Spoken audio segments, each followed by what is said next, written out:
नमस्कार, सूर्या विशेष देख रहे हैं आप, साथ आपके मैं हूं ज्योति आर्या। बिहार विधानसभा चुनाव की सियासी तपिश बढ़ गई है, जिसे प्रधानमंत्री नरेंद्र मोदी ने बिहार पहुंचकर और बढ़ा दिया है। पीएम मोदी ने मोतिहारी से विकास की सौगात देने के साथ साथ मिशन चंपारण को भी साधा।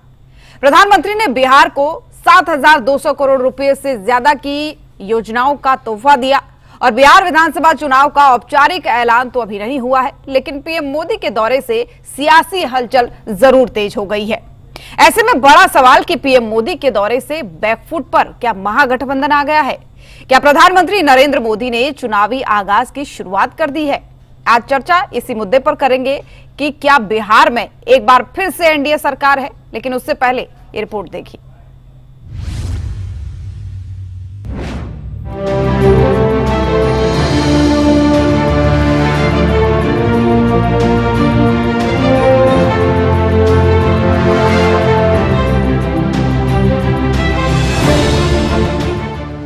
बिहार चुनाव में अब ज्यादा समय शेष नहीं रह गया है, लिहाजा बीजेपी ने अपनी पूरी ताकत झोंक दी है। बिहार के मोतिहारी पहुंचे पीएम मोदी ने प्रदेश को 7,196 करोड़ के विकास परियोजनाओं की सौगात दी है। इस दौरान 4 अमृत भारत ट्रेन को भी हरी झंडी दिखाई गई, जिसमें एक ट्रेन मोतिहारी से दिल्ली के बीच भी चलेगी।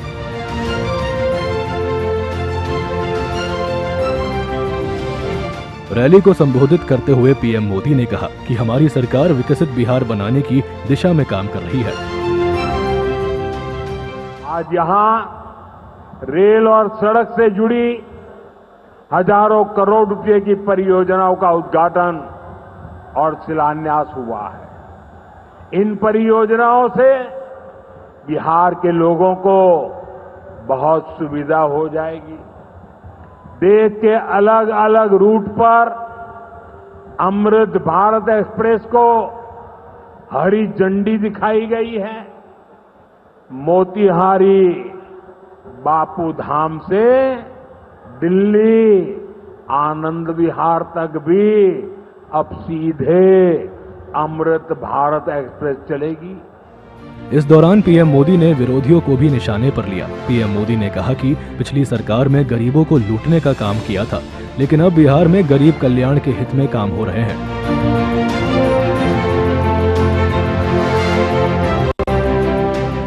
आज की पीढ़ी को जानना जरूरी है कि बिहार 2 दशक पहले किस तरह हताशा में डूबा हुआ था।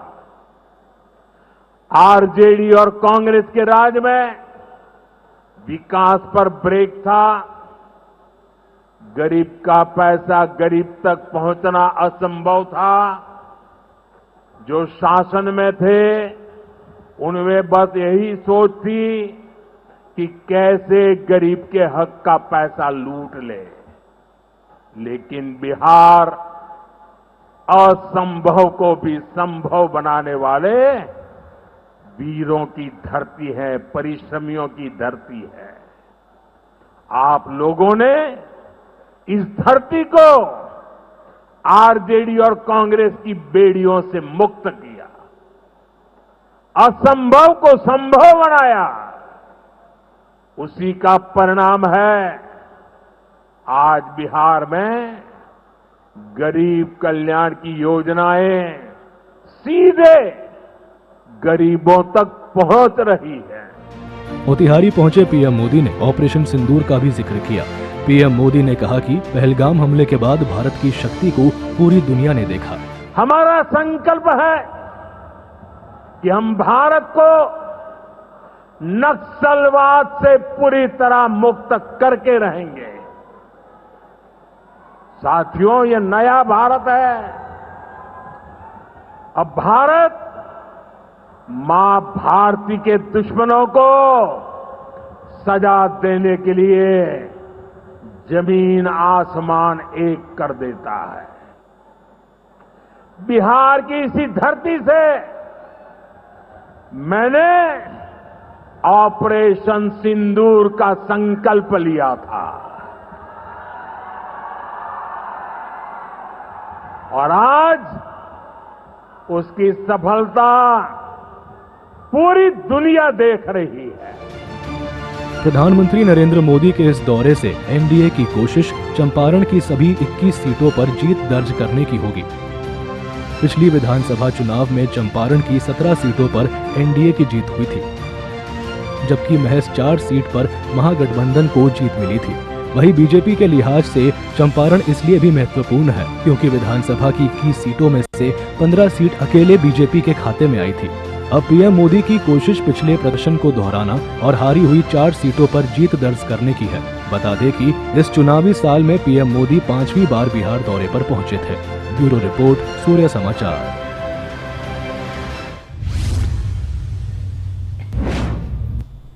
तो प्रधानमंत्री नरेंद्र मोदी के दौरे ने बिहार का सियासी पारा बढ़ा दिया है।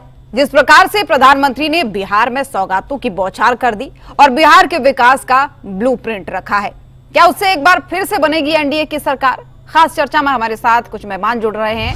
अखिलेश सिंह हमारे साथ जुड़ रहे हैं, बीजेपी प्रवक्ता के तौर पर आदेश भारद्वाज हमारे साथ जुड़ रहे हैं, कांग्रेस प्रवक्ता के तौर पर रॉय तपन भारती हमारे साथ जुड़ रहे हैं, वरिष्ठ पत्रकार के तौर पर आप सभी का बहुत स्वागत है। शुरुआत में चर्चा की आदेश जी आपके साथ करना चाहूंगी। प्रधानमंत्री नरेंद्र मोदी आज बिहार गए और 7,000 करोड़ से ज्यादा की सौगात उन्होंने दी। उसमें ट्रेनें शामिल है, बहुत सारी चीजें शामिल है, 7,000 करोड़ से ज्यादा की यह विकास सौगात थी। कल नीतीश कुमार ने भी 150 यूनिट फ्री बिजली देने की बात कही थी कि भाई इसी महीने से वो भी लागू हो जाएगा। उससे पहले उन्होंने कहा कि 1 करोड़ रोजगार अब हम 5 साल में देंगे। तो अब क्या आप मानेंगे कि बिहार का वाकई में विकास हो रहा है? ज्योति जी, सब लोगों को मालूम है कि प्रधानमंत्री जी का हम आदर करते हैं प्रधानमंत्री के रूप में, लेकिन एक भी बात जो कहते हैं उसको करते नहीं है।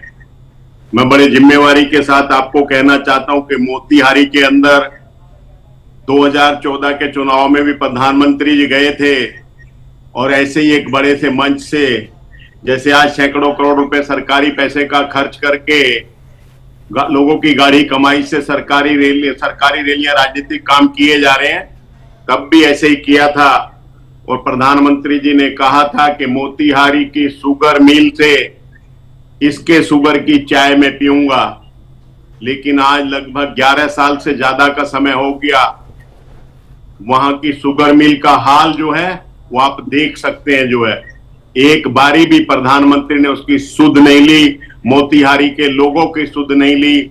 और मोतिहारी के लोग हिंदुस्तान के अलग अलग राज्यों में जो काम करते हैं मजदूर के रूप में दूसरे जगहों पे, जब वो इस कोरोना के समय में दिल्ली से बिहार के लिए पैदल निकले, बॉम्बे से बिहार के लिए पैदल निकले, तो प्रधानमंत्री जी से हमने अपना दायित्व निभाते हुए कहा था कि इनको बसें और ट्रेनें बढ़ाई जाएं ताकि ये लोग अपने घर तक सहज पहुंच सके। लेकिन प्रधानमंत्री जी ने पहले उन लोगों से सड़कें छीनी, उसके बाद वो लोग रेल मार्ग से रेल की पटरियों पे चलने लगे, तो वहां पे पुलिस ने उनके साथ अत्याचार किया प्रधानमंत्री जी के आदेश के अनुसार, और लोगों को प्रताड़ित किया गया। और लोगों ने उसका परिणाम जो है, पिछली बारी आपने देखा कि इनके गठबंधन को सरकार से बाहर रखा गया था। तो ये बिहार के लोग भूले नहीं है। एक साधारण सी बेचारी महिला, उसके बैल की रास्ते मृत्यु हो गई थी, उसके वो कंधे अपने तांगे के जगह बैल की जगह जोत के सड़क पे जा रही थी। मैं भला करता हूं, मैं धन्यवाद करता हूं डीएम का जिसने उसकी चिंता की और उनको एक बैल रास्ते में खरीद के दिया। लेकिन इस सरकार के अंदर जरा से भी हमदर्दी नहीं थी। आप एनडीए गठबंधन की बात करें, लेकिन अभी तो आपके गठबंधन से लोग बाहर हो रहे हैं, आपके साथी। मैं इस पर बाद में सवाल लूंगी, लेकिन और भी मेहमान क्योंकि हमारे साथ हर चुनाव में होता है। ठीक है, मैं समझ गई। आगे आपसे लोग आते हैं, कुछ लोग जाते हैं, उससे नीति नहीं बदल जाती। चलिए ठीक है, ठीक है। अब मैं सवाल अखिलेश जी आपसे लेना चाहूंगी। आप कितना सफल प्रधानमंत्री के इस दौरे को आज का मानते हैं? 7,000 करोड़ से ज्यादा की सौगात और इसी साल में 5वां उनका ये दौरा, क्योंकि कांग्रेस तो कह रही है कि भाई 4 साल आपका कोई विकास नहीं होता, लेकिन चुनावी साल में आपके जो वादे हैं वो भी तेज हो जाते हैं, घोषणाएं भी तेज हो जाती हैं। यानी चुनावी जमीन को गर्म करने का दौरा इसको बता रहे हैं। एक बात ये समझ लीजिए कि बिहार को समझने वाला व्यक्ति ही बिहार को समझ पाए। अब कोई इंग्लैंड अमेरिका का आदमी और कहीं बाहर का आदमी आकर के बैठ के बिहार को कितना समझ पाए। और इस बात को समझ लीजिए कि बिहार के अंदर जो 2005 की पहले स्थिति थी और आज की जो स्थिति है, तुलनात्मक अध्ययन तो होगा। कहाँ सड़कें थी, कहाँ अस्पताल थे, किस प्रकार से यहाँ पर बिजली की व्यवस्था थी। कहीं कोई घर में बिजली नहीं थी और बिजली 2-3 घंटे के लिए आते भी तो वोल्टेज नहीं होता था। आज घर घर में बिजली है, सड़कें हैं, पुल है, पुलिया है। एक गंगा नदी पर जहां एक पुल हुआ करता था, आज 6 पुल है और इसके अलावा और भी पुल का निर्माण हो रहा है। कल होकर 14 पुल हो जाएगा। कुल मिलाकर स्थिति यह है कि 7,000 करोड़ रुपया मोतिहारी के धरती से उन्होंने दिया है, लेकिन लगातार बिहार आ रहे हैं तो कुछ न कुछ सौगात लेकर के आ रहे हैं। जिस बिहार के अंदर अटल बिहारी वाजपेयी जी ने एक एम्स दिया था, उस बिहार में आज दरभंगा का एम्स दे दिया गया है और संभव है कि एक और एम्स बिहार को मिले। इस बिहार के अंदर जिस पटना एयरपोर्ट की स्थिति थी कि जो दैन्य अवस्था में थी, दिनहीन अवस्था में थी, 500 करोड़ रुपया देकर के पटना एयरपोर्ट की क्या स्थिति हो गई आप समझ लीजिए। दूसरी बात मैं आपको बता रहा हूं, आज पटना से पटना को जोड़ने वाली जितनी सड़कें हैं बिहार के अंदर, सभी सड़कें 4 लेन हो चुकी है और बिहार के किसी कोना से आने में 4 से 5 घंटा से ज्यादा और बिहार के किसी कोना से पटना आने में अब नहीं लगता है। अब क्या समझ में आएगा कि इसी मोतिहारी के अंदर से खुलने वाली आज क्या कहते हैं अमृत भारत ट्रेन दी गई। इसी मोतिहारी की जो बात कर रहे हैं, इस मोतिहारी के अंदर जिस प्रकार से मदर डेयरी की प्लांट की स्थापना हुई है, मोतिहारी के अंदर जिस प्रकार से ICAR के एक अनुसंधान केंद्र की स्थापना हुई है, जो रेलवे का कायाकल्प हुआ है, जो सड़कों का कायाकल्प हुआ है, रोजगार के जो अवसर प्रदान हुए हैं, जिस प्रकार से बिहार के मोतिहारी के लोग, मैं तो पूरे देश में घूमता हूं और मोतिहारी की बात ये कर रहे थे, उनको पता ही नहीं है, जहां पर रहते हैं देश के किसी कोने में रहते हैं, जरा पता कर लें कि बिहार के अंदर सबसे कम अगर लोग कहीं रहते हैं तो मोतिहारी के लोग बिहार से बाहर रहते हैं। और इस बात को समझ लीजिए, यहाँ रोजगार के अवसर है, लॉ एंड ऑर्डर है, बिजली है और लगातार उत्तरोत्तर विकास हो रहा है। अब सवाल उठता है कि जिन लोगों ने बिहार को बर्बाद किया, अपराध के अंधी गली में बिहार को ढकेल दिया, लेकिन अखिलेश जी, जो लोग आपके विपक्षियों के पास, आपके विरोधियों के पास तो सबसे बड़ा मुद्दा रोजगार ही है। वो तो कह रहे हैं कि रोजगार ही नहीं दे रहे हैं आप लोग, बस बात कह देते हैं रोजगार देंगे नहीं देंगे, देते ही नहीं है, ये वो बात कह रहे हैं। इसीलिए तो 1 करोड़ रोजगार के घोषणा करने की जरूरत पड़ गई, ये वो बड़ी बात कह रहे हैं। मैं लौटूंगी आपके पास। 1 करोड़ के रोजगार की यदि घोषणा आज की गई है, इसके पहले रोजगार के अवसर प्रदान किए गए हैं बिहार के अंदर। बिजली, सड़क और लॉ एंड ऑर्डर जब ठीक होता है तो रोजगार के अवसर प्रदान होते हैं। उसी चीज का श्रेय भी तो तेजस्वी यादव लेते हैं ना। वो कहते हैं कि हम सरकार में थे तभी हमने मजबूर किया इस सरकार को नौकरी देने पर, नहीं तो रोजगार के बारे में कोई सूदी नहीं लेते। मैं लौटूंगी, ये ओपनिंग रिमार्क मेरा है। एक मेहमान हमारे साथ और है, रॉय तपन जी हमारे साथ है। रॉय तपन साहब, आप इस पूरे दौरे को कैसे देखते हैं, क्योंकि 5वां ये दौरा है इसी साल का, चुनावी साल भी ये बिहार के लिए है, राजनीतिक लिहाज से मैं कहूं या फिर विकास के लिहाज से कहूं, दोनों तौर पर आप कैसे देखते हैं इसे? प्रधानमंत्री का जो दौरा है वो तो हर दौरे में सियासी मकसद तो होता ही है, बहुत ही कायदे से तरीके से अपनी बातों को रखते हैं प्रधानमंत्री। अखिलेश जी की बातों से मैं सहमत हूँ, क्योंकि मैंने बिहार और झारखंड से पत्रकारिता करते हुए दिल्ली तक आया। वहां मैंने महसूस किया कि जो प्रगति थी थम गई थी, तरक्की दिखती नहीं थी, न सड़कें दिखती थी, न वहां पर बिजली और पानी की व्यवस्था थी। तो भारी बदलाव आया है, इसमें कोई दो राय नहीं है। और इसमें नीतीश जी के बारे में बहुत कम लोगों को याद होगा कि दिल्ली का जो Anand Vihar terminal railway station है, ये तब के रेल मंत्री नीतीश कुमार की देन है। उन्होंने कितनी कल्पना की थी कि दिल्ली की आबादी बढ़ेगी तो पूर्वी दिल्ली में एक टर्मिनल चाहिए जो बिहार और बंगाल और पूर्वी राज्यों को जोड़ेगा। शानदार स्टेशन है, शुरुआत तो नीतीश कुमार ने की थी, उन्हीं की कल्पना थी। अब हम बात करते हैं बिहार की राजनीति पर। आपको याद होगा कि पिछला जो चुनाव हुआ था 5 साल पहले 2020 में, तो बहुत ज्यादा फासला नहीं था आरजेडी, कांग्रेस और बीजेपी वर्सेस में जो इलेक्शन हुआ, शायद 10 या 11 सीटों से आरजेडी पीछे हो गई थी।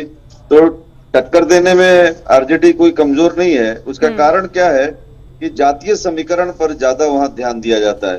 हालांकि बहुत बड़ा उन्होंने जो गेम खेला है नीतीश कुमार ने और आप यूं कहें कि भाजपा गठबंधन ने बेहतरीन गेंदबाजी की है। जैसे उन्होंने बिजली मुफ्त कर दिया गरीबों के लिए, लगभग 125 या 150 यूनिट उन्होंने मुफ्त घोषणा की है। 125 यूनिट। ये जो है ना बहुत भारी पड़ेगा। वहाँ बहुत सारे लोग जो है ना, गरीबी काफी है और ये जो छूट है ना उनके लिए बहुत बड़ी है। लगभग 900 कुछ रुपए की बिल्कुल उनको जरूर ये मदद लोगों को देगा, लेकिन रोहित तपन साहब यही तो सवाल वो उठा रहे हैं विपक्ष की, अभी के समय में क्यों? अगर आपको इतनी ही चिंता है तो पहले करना चाहिए था। आप अपनी बात को जल्दी कंप्लीट करें, फिर मैं अगला सवाल करूं। देखिए, बिजली की सुविधा हो या 1 करोड़ लोगों को नौकरी देने की बात हो या महिलाओं के लिए नौकरी में 33% आरक्षण की बात हो, नीतीश कुमार ने तो अपने तरीके से बहुत अच्छा बल्लेबाजी कहिए या गेंदबाजी कीजिए किया है उन्होंने, क्योंकि आरजेडी को परेशानी में डाला। अब आरजेडी जो है कांग्रेस के साथ और वाम दलों के साथ उसे गठबंधन करना है। ओवैसी को इन्होंने बाहर कर दिया है, कहा कि ओवैसी की पार्टी से हमारा गठबंधन नहीं होगा। और तीसरा जो मोर्चा है वो प्रशांत किशोर की पार्टी का है। प्रशांत किशोर ने, आपको याद होगा, पूरे बिहार का दौरा किया और कुछ हद तक तो वोट का प्रतिशत तो उनके पक्ष में जाएगा ही। ऐसी हालत में वोट मुझे बढ़ता हुआ दिख रहा है। जो आरजेडी की जो टीम है या बीजेपी की टीम है, उसमें सबसे ज्यादा मुझे माइनस आरजेडी के गठबंधन की तरफ दिख रहा है। मैं आगे बताऊंगा। ठीक है, बिल्कुल ठीक है। आदेश जी, रुख आपका करना चाहूंगी। एक तरफ आप कहते हैं कि बस ये जुमलेबाजी होती है चुनाव के समय में, लेकिन प्रधानमंत्री ने जब आज अपनी बात रखी तो सबसे बड़ी बात तो उन्होंने यही कही कि यूपीए के सरकार में ना केंद्र की तरफ से कोई मदद बिहार को मिलती थी और ना ही लालू यादव के सरकार में बिहार का कोई विकास होता था। जो भी पैसा बिहार के हक का था, बिहार के गरीबों के हिस्से का था, उसे आप लोग लूट के ले जाते थे। ज्योति जी, ये जितनी मिलें हैं कांग्रेस के समय में लगी हुई हैं, लेकिन तमाम मिलें पिछले 20 सालों से बंद होती नजर आ रही हैं। किसानों का पैसा कई सालों तक नहीं मिलता है और प्रधानमंत्री जी की करनी और कथनी में अंतर है। कुछ समय के लिए लोग इस बात को भूल गए थे। तपन भारती जी जैसे और मेरे जैसे उम्रदराज जो लोग हैं, वो इस पार्टी को सदा ही इसकी करनी और कथनी में अंतर है इस नाम से जानते थे। लेकिन मोदी जी के प्रचार ने इतना हजारों करोड़ रुपया खर्च करने के बाद कहीं इस बात को भुला दिया था। लेकिन आज हर व्यक्ति शहर के अंदर, गांव के अंदर, कॉलोनी के अंदर ये कहता है कि भारतीय जनता पार्टी की करनी और कथनी में अंतर है। और इसका उदाहरण मैं आपको इसलिए देना चाहता हूं कि आदरणीय प्रधानमंत्री जी ने हर राज्य में जहां चुनाव हुए कहा कि 500 रुपए में गैस का सिलेंडर देंगे, होली और दिवाली पे फ्री देंगे। और दिल्ली के चुनाव में कहा कि 8 मार्च को महिला दिवस के रूप में मनाया जाता है। अच्छा, अभी बिहार की बात करते हैं। अभी थोड़ा बिहार की बात, सभी महिलाएं आज भी अरे बिहार के हैं, इनको कुछ पता है कि अपने खाते को लिंक करा लें। थोड़ा बिहार की बात कर लें। दिल्ली में क्या कहा था, क्या नहीं कहा था, वो देख रहे हैं अभी हम क्या हो रहा है, क्या नहीं हो रहा है। जितने पुल प्रधानमंत्री जी को बिहार के उठाना चाहिए, सारे गिर जा रहे हैं, सारे गिर जा रहे हैं। और रेल का भाड़ा ये आप देख सकते हैं कि कहां पहुंचा दिया है मोदी जी ने। आऊंगी मैं आपके पास। से, बेरोजगारी से, भ्रष्टाचार से जूझ रहा है, लेकिन प्रधानमंत्री उसके ऊपर एक शब्द नहीं बोलते। अच्छा, मैंने आज कहा 7,000 करोड़ की सौगात बिहार को मिली है। आदेश जी, मैंने कहा आज 7,000 करोड़ से ज्यादा की विकास परियोजनाओं की सौगात बिहार को मिली। आपने कह दिया चीनी मिल, शुगर मिल, दिल्ली, मुंबई, कोलकाता। आज जो सौगात मिली है वो बिहार में विकास हो रहा है, नहीं हो रहा है, उसके बारे में थोड़ा सा पॉइंट ऑफ व्यू तो बताइए ना अपना। मैंने कहा 125 यूनिट फ्री बिजली मिली, आपने उसके बारे में कुछ नहीं कहा। आपने सीधे चीनी मिल, शुगर मिल की बात कर दी। मैं इसका जवाब ले लेती हूँ अखिलेश जी से। अखिलेश जी कुछ कहना चाह रहे हैं, इसके बाद रॉय साहब आपके पास आऊंगी। आदेश जी थोड़ा रुक जाइए अब। आदेश जी की आवाज उदाहरण है, कहां से बैठा लेते हैं ऐसे लोगों को। अखिलेश जी जवाब दीजिए। कि दिया नहीं, सुनिए मैं आपको बता रहा हूँ। ये चूंकि बिहार के हैं नहीं, बिहार की इनको जानकारी नहीं है। जितनी मिलें बंद हुई हैं ये 90 से लेकर 2005 तक बंद हुई है। हम बंद करने का काम नहीं करते हैं, खुलवाने का काम करते हैं। और इसी चंपारण में एक चीनी मिल, सुगौली एक ऐसी चीनी मिल है जिस चीनी मिल ने 4 चीनी मिल के बराबर गन्ने का क्रशिंग करने का काम, क्रशिंग का उसका कैपेसिटी है। और फिर मैं बता रहा हूं बिहार आज किस मुकाम पर पहुंचा है यहाँ राजगीर के स्टेडियम में अंतरराष्ट्रीय महिला हॉकी टूर्नामेंट होता है। इसी बिहार के अंदर आज चाणक्य यूनिवर्सिटी है, आर्यभट्ट यूनिवर्सिटी है, यूनिवर्सिटियों का जाल बिछा। जिस बिहार के अंदर 2 से 3 मेडिकल कॉलेजेस हुआ करते थे, आज 17-18 मेडिकल कॉलेज हो गए। IIM IIT खुल रहा है। जिस बिहार के अंदर आज परिस्थिति ये हो गई है कि यहाँ पर जिस अस्पताल में, बिहार के अस्पतालों में जहां कुत्ता, सुअर, सांड, भैंसा सोता था, उस अस्पताल में आज क्या कहते हैं कि रोगियों की प्रतिदिन का दर देखिए कितना है। तो कुल मिलाकर ये स्थिति ये है कि स्थितियां सुधरी हैं और आगे भी सुधरने वाली। अब रही बात कि हम ग्रेजुअली धीरे धीरे आगे बढ़ते हैं। कल को हमने जो किया उसके बाद में ये कह रहे हैं कि चुनाव के समय में क्यों ऐसी घोषणा करते हैं। अरे भाई, पहले हम बिजली दिए और बिजली उसके बाद में कंटिन्यू किए, वोल्टेज के साथ बिजली रह रहा है, तो अब हम बिजली के बिल में हमने लोगों को राहत भी दिया है। ये स्टेप बाय स्टेप हम आगे बढ़ रहे हैं। ये चुनाव से ही मतलब नहीं है। हमने लड़कियों को साइकिल दी, वो कब दिया था ये आपको पता है। हमने इस बिहार के अंदर महिलाओं को आरक्षण देकर के नौकरियों में लाने का काम किया। हमने बिहार के अंदर पंचायती राज में महिलाओं को आरक्षण दिया और आज महिला नेतृत्व बिहार के अंदर खड़ी हो रही है। सवाल उठता है कि हम जितना काम लगातार कर रहे हैं, पुल पुलिया, सड़क से लेकर के और सशक्तिकरण तक, महिला सशक्तिकरण, कमजोर वर्ग के लोगों को ताकत देना, इनको एम्पावर्ड करना, ये जो काम हम कर रहे हैं ये उत्तरोत्तर विकास के साथ हो रहा है उसका। और अगर आप ये कहते हैं कि इतने दिनों में, सवाल उठता है कि 15 वर्षों में जिस प्रकार से बिहार की सड़कें तोड़ दी गई, जिस तरह से बिहार के स्कूल भवन ढह गए, जिस तरह बिहार के सरकार लेकिन बात यह है अखिलेश जी कि विपक्ष आपके इस प्रयासों को, जिसको आप विकास कर रहे हैं, उसको वो एंटी इनकम्बेंसी का डर बता रहा है। मैं लौटूंगी, रॉय साहब कुछ कहना चाह रहे थे। रॉय साहब, ये भी बताइएगा इसी के साथ कि जो बिहार के विकास का दावा किया जा रहा है कि हम विकास कर रहे हैं और इसको जल्द से जल्द विकसित बनाएंगे, उसमें कितनी हकीकत आप देख पाते हैं? देखिए, बिहार के विकास में जो चुनौतियां रही है ना, उसमें सबसे बड़ी चुनौती बहुत बड़ी आबादी है। 90-92 लाख वर्ग किलोमीटर में बिहार है, जिसमें 10-11 करोड़ की आबादी है और इससे 3-3.5 गुना अधिक, मतलब 3.5 लाख वर्ग किलोमीटर राजस्थान के पास है, वहां आबादी 5-6 करोड़ है। तो आबादी का बहुत बड़ा बोझ बिहार के ऊपर है। हर सरकार के लिए चुनौती है। मैं सिर्फ नीतीश के लिए नहीं बात कर रहा हूँ, आरजेडी के लिए भी बहुत बड़ी चुनौती है। उन चुनौतियों के बीच में नीतीश कुमार ने जो बहुत सारी चीजों को जो रास्ता निकाला, एक एग्जाम्पल बता रहा हूँ। बिहार के जो दर्शक देख रहे होंगे, पटना में बहुत घनी आबादी है। समझ में नहीं आ रहा है कि कहां से कैसे कोई सड़क निकलेगी, 4 लेन या कुछ भी।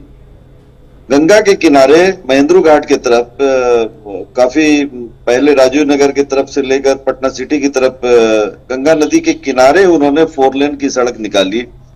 उस सड़क की वजह से जहां हम गांधी मैदान या पटना मेडिकल कॉलेज पहुंचने में हमें 45 मिनट लगता था, मैं जब कार से गया तो 5 या 7 मिनट में हम पटना मेडिकल कॉलेज पहुंच गए। ये तो हुआ बदलाव, क्योंकि कल्पनाशील है। नीतीश कुमार, पत्रकार के नाते मुझे किसी मुख्यमंत्री या सरकार की तारीफ नहीं करनी चाहिए, लेकिन मैं समीक्षा करने का अधिकार रखता हूं। बताओ, एक्चुअली वो इंजीनियर रहे हैं, तो इंजीनियर के पास कल्पनाशीलता होती है।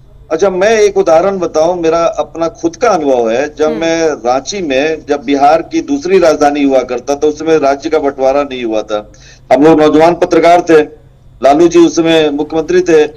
मैंने लालू जी से कहा कि अब मेरी नौकरी महाराष्ट्र के अखबार में लग गई है, मैं जा रहा हूँ, वहां पर बहुत सारे बिहार के बच्चे इंजीनियरिंग की पढ़ाई करने जाते हैं, कृपया आप बिहार में इंजीनियरिंग कॉलेजों की संख्या बढ़ा दें। यहाँ के लोग जा रहे हैं, कॉलेजों को पैसा वहां मिल रहा है, प्रोफेसरों को मिल रहा है, लेक्चरर को मिल रहा है, हॉस्टल, बहुत सारे मकान मालिकों को, स्टूडेंट को रखने पर किराया मिल रहा है, खाना खिलाने वालों की आमदनी हो रही है। तो करोड़ों की आमदनी बिहार के बच्चों से महाराष्ट्र या आंध्र प्रदेश या कर्नाटक में हो रही है, आप इसे कराइए। उन्होंने एक लाइन में मुझे जवाब दिया, ये सब धनी परिवार का बच्चा सब है, काहे आप इसके पीछे तपंजी तारीफ रिकमेंडेशन कर रहे हैं। मतलब कि एक मुख्यमंत्री प्रगति की बात को उल्टे किस्म से बात कर रहा है। वो उनको लग रहा है कि धनवान या बड़ी जाति के लोगों को लाभ होगा। चिंताजनक है। बिल्कुल सही बात आपने कही। उन्होंने बिहार को नाश किया। ठीक, और इसमें कहने की बात नहीं है। आदेश जी से मैं आखिरी सवाल लेना चाहूंगी। रॉय जी, उनके पुत्र कुछ बेहतर है, ये मैं कह सकता हूँ। ठीक है रॉय साहब, थोड़ा सा समय की कमी, एक छोटा सा रिएक्शन में लेना चाहूंगी आदेश जी आपसे। आपने कहा कि ये घोषणाएं बस सब फर्जी हैं, चुनावी स्टंट है, लेकिन आपके लिहाज से क्या होना चाहिए? आपका क्या रोड मैप है, मुझे 30 सेकंड में बताएं। ज्योति जी, अभी बीजेपी के प्रवक्ता साहब सिंह साहब कह रहे थे कि महिलाओं को आरक्षण हमने दिया। महिलाओं को आरक्षण पंचायतों में और निगम के अंदर राजीव गांधी जी ने दिया। ये मैं बताना। अब बिहार की बात होती है तो आप फिर कहाँ पुराने समय में चले जाते हैं आदेश जी? बोलते रहते हैं। बिहार की बात हो रही है, आप फिर पुराने समय में चले गए। आदेश जी को बिहार, मैंने कहा आपका रोड मैप क्या है आदेश जी? मैंने कहा आपका रोड मैप क्या है, क्या होना चाहिए? आप कह रहे हैं कि पहले के समय में राजीव गांधी ने दिया। अरे पहले के समय में क्या होता है सबको पता है। बिहार के लोग जागरूक हैं, बिहार के लोग जानते हैं, बिहार के लोगों ने देखा है कि सिर्फ प्रधानमंत्री जी हर चीज में ठगने का काम करते हैं। जब पहलगांव के अंदर हमारे ये 26 लोग मारे गए। ठीक है, बिहार के लोग आप में क्या देखें, आप ऐसा क्या करने वाला है, ये मेरा सवाल था। खैर ठीक है, बहुत धन्यवाद आप तीनों मेहमानों का। अखिलेश जी आपका भी, आदेश जी आपका भी, और रॉय जी आपका भी बहुत धन्यवाद। तो फिलहाल के लिए सूर्या विशेष में मेरे साथ बस इतना ही। देश और दुनिया की बाकी खबरों के लिए आप देखते रहिए सूर्या समाचार। नमस्कार।